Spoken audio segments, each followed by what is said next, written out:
পরিণীতা সিনেমার সেই দৃশ্যটার কথা মনে আছে, যেখানে শুভশ্রী তার কল্পনায় বাবাইদাকে জিজ্ঞেস করে, আমায় ভালোবাসলে না কেন বাবাইদা? আমাকে ভালোবাসলে তো আজ জীবনটা অন্যরকম হতো বলো। তখন আসলে সে একা প্রশ্নটা করে না, তার হয়ে পৃথিবীর হাজার হাজার একতরফা প্রেমিক প্রেমিকা এই অব্যক্ত হাহাকার টাওরায়। কিন্তু ওই যে এই প্রশ্নটা কাউকে করা যায় না। সত্যি বলতে ভালোবাসা না পাওয়ার কোনো কৈফিয়ত কারো কাছে চাওয়া যায় না। এটা পৃথিবীর সবচেয়ে বড় অসহায়ত্ব যে আমাদের সবচেয়ে শুদ্ধতম ভালোবাসাকে প্রত্যাখ্যান করার পূর্ণ অধিকার অন্য মানুষটার আছে। আমরা যেমন কাউকে ভালোবাসতে বাধ্য করতে পারি না, তেমনি কেউ আমাদের কেন ভালোবাসলো না সে উত্তরটা চাওয়া বা অধিকার নিয়ে প্রশ্ন করা যায় না।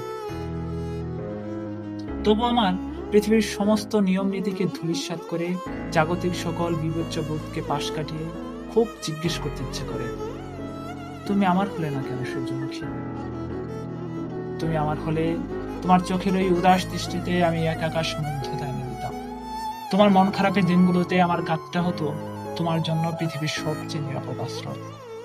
আমরা একসাথে একটা ছোট্ট ব্যালকনি সাজাতাম, যেখানে সন্ধ্যাবেলা দুটি বেতের চেয়ারে বসে চা খেতে খেতে জীবনের সব ক্লান্তি ভুলে যেতাম।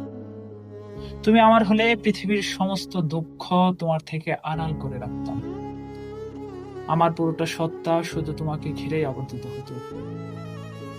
আমার নামের পাশে তোমার নামটা থাকলে জীবন হতো পৃথিবীর সবচেয়ে সুন্দরতম কবিতার মতো। কিন্তু তুমি তো আমার হলে না।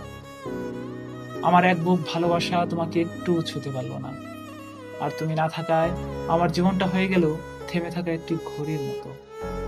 সময় বয়ে যান, চারপাশে পৃথিবী বদলায়, কিন্তু আমার পৃথিবী থমকে রয়েছে। প্রতিদিন সকালে নিয়ম করে ঘুম ভাঙি, যন্ত্রের মতো কাজ করি, মানুষের ভিড়ে হাসি ঠাট্টাও করি, কিন্তু দিনের শেষে নিজের একলা ঘরে ফিরলে এক বুক শূন্যতা আমাকে গ্রাস করে। তোমাকে দেওয়া যে ভালোবাসা তুমি ফিরিয়ে দিয়েছ, সেই অবহেলিত ভালোবাসাই এখন আমাকে ভেতর থেকে পুড়ে পুড়ে খায়। বৃষ্টির দিনে এখন আর বৃষ্টি বিলাস হয় না, কেবল তোমার কথা ভেবে চোখ ভিজে ওঠে, বুকের বা পাশে হাহাকার করে ওঠে রোজ। আমাকে বেঁচে থাকার নিখুঁত অভিনয় করতে হয়। সূর্যমুখী, তুমি হয়তো তোমার নিজের পৃথিবীতে খুব ভালো আছো, কিন্তু আমি আজও সেই পুরনো ঠিকানায় আমার বুকের ভেতর সযত্নে জমিয়ে রাখা একতরফা ভালোবাসায় বেঁচে আছি। জীবনের শেষ দিন পর্যন্ত হয়তো এই একটা আক্ষেপ আর এই একটা প্রশ্নই আমার সঙ্গী হয়ে থাকবে। এতটা ভালোবাসার পরও তুমি আমার হলে না কেন সূর্যমুখী?